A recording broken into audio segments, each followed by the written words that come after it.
May 9th, 2026, Russia's biggest military parade of the year. Hundreds of thousands watching on Red Square. And not a single tank in sight. Think about what that means for a second. This is Victory Day, the one day every year when the Kremlin is supposed to project raw, undeniable power to its own people and to the world. Tanks, missile launchers, armored columns rolling through Moscow. That times is times the show. It has been for decades. So, where did they go? Here's what's strange. Russia still has an enormous army. Official estimates put it somewhere above 700 troops on Ukrainian soil. They're still firing artillery. They're still launching drone waves. On paper, this is one of the largest ground forces deployed in Europe since World War II. And yet something has shifted. The momentum is going the wrong direction. And it didn't happen because of some dramatic battlefield reversal. It happened quietly. Over months. Because of a decision made in February 2026 by a tech billionaire, not a general. In this video, I'm going to show you exactly how the balance of this war has started to tilt and why the most powerful army on the continent is grinding itself down. Coming into the spring of 2026, Russia's plan was straightforward. At least on paper, push hard before Western support could consolidate, stretch Ukrainian defenses across multiple axes, exhaust them. Ukraine, for its part, had spent most of 2024 and 2025 inches, a reactive crouch holding the line, giving ground slowly, bleeding the attacker while preserving its own force. That was the strategy. Survival over advancement. But something changed in the calculus. And it all traces back to one moment, February 2026, when Elon Musk and SpaceX made a decision that would quietly detonate inside Russia's entire operational model. 1. Starlink goes dark, the quiet earthquake. In January 2026, Russian drones reached the center of Kyiv, not the outskirts, the center. Ukraine's digital minister Mikhailo Fedorov got on a call with Musk, and within weeks, SpaceX deployed what they called a whitelist system, a targeted cutoff that pulled Starlink connectivity from devices operating inside Russian military networks. Just like that, the signal went dark. Now, if you don't follow the technical side of this war, you might not immediately grasp why that matters so much. Think of it this way. Imagine you're driving a car at highway speed and someone removes the key from the ignition. The engine doesn't slowly wind down. Everything just stops. Russian drone operators lost real-time targeting feeds. Field commanders lost encrypted coordination channels they'd been relying on for 2 years. Mechanized units that depended on synchronized attack windows found themselves suddenly operating blind, unable to confirm positions or adjust fire in real time. Russian military bloggers, the mil bloggers who have been some of the war's most honest internal critics, confirmed it within days. One wrote, bluntly, "There is no replacement. We have no alternative." That's not an insurgent writing that. That's someone embedded in the system, watching it fail in real time. The effects cascaded fast. Drone swarms that had been Russia's most effective harassment tool became erratic, unreliable. The integrated attack sequences where artillery, drones, and infantry were supposed to work in tight coordination started falling apart at the seams. The weapon was still there. The nervous system that made it function was gone. 2. Ukraine hits back, the Shkval doctrine. Ukraine didn't wait to see how Russia would adapt. It moved. By the end of January, Ukrainian forces were pushing in the south. The Dnipropetrovsk region saw roughly 400 square kilometers recaptured in a matter of weeks. Then on May 15th, the 129th Brigade liberated Odrodne and cleared more than 22 square kilometers in Kharkiv in a single operation that lasted hours, not days. The method behind this is what Ukrainian commanders have called the Shkval tactic, or the rugby team model. It's actually simple once you see it. Drones go first. FPV drones mapping the defensive line, identifying positions, relaying exact coordinates in real time. Then artillery fires on those coordinates while the position is still occupied. Then infantry advances into what's left. What this means in practice: Ukrainian soldiers are no longer the first thing Russian defenders see. The drone is.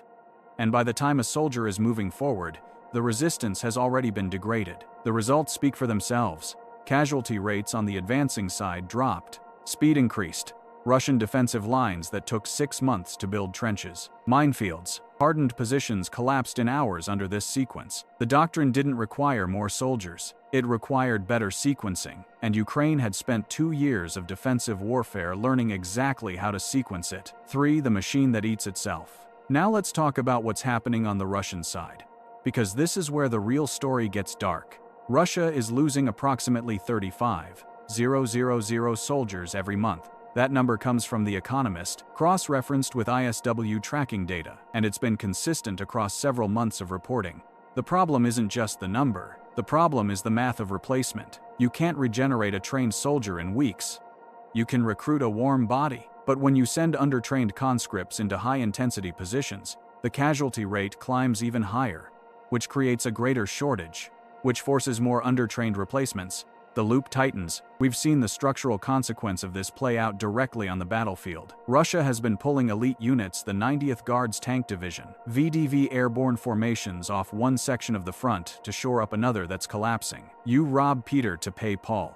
Except Paul keeps spending. The numbers from ISW are, frankly, remarkable. In January 2026, Russia was still capturing roughly 318 square kilometers of territory per month. By March, that had dropped to 23. In April, Russia didn't gain ground, it lost 116 square kilometers net. And in the 5 weeks between late April and mid-May, it lost another 180 on top of that. Chasiv Yar is probably the single clearest proof of this exhaustion.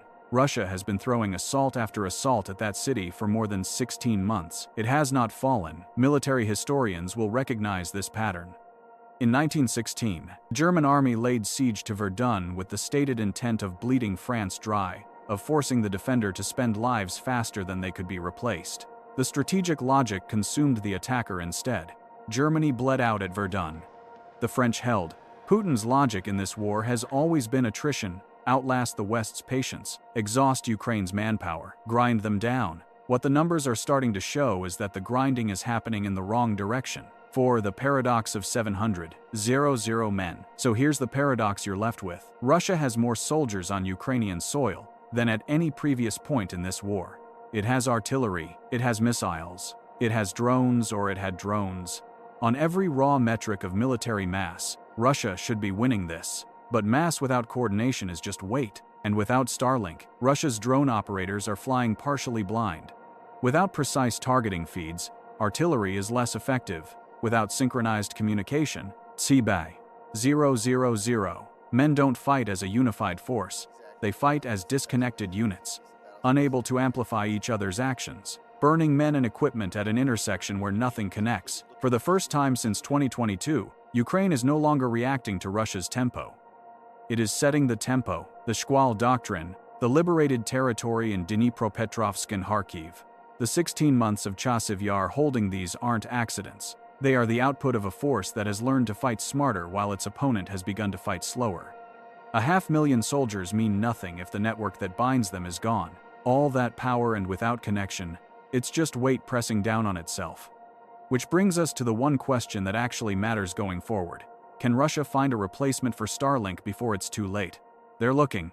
Chinese satellite providers, indigenous systems, jury-rigged alternatives. But satellite connectivity at the scale and latency that Starlink provided isn't something you build in 6 months, and every week that passes is another week where the Shkval doctrine runs unopposed, where the casualty math compounds, where Russian territorial momentum continues to reverse. This war was never going to be decided purely by numbers. What we're watching in 2026 is the proof technology is shaping the battlefield faster than either side's strategic planners anticipated. Not just Starlink, the entire layered architecture of sensors, data, and communication that makes a modern fighting force lethal. Russia still has that force. Numerically, what it's losing is the architecture. If you want me to go deeper on the Donbass front, specifically where the pressure is most concentrated right now, and where the next major shift is likely to come, drop a comment below. And if this kind of analysis is useful to you, a like and a subscription helps me keep making it.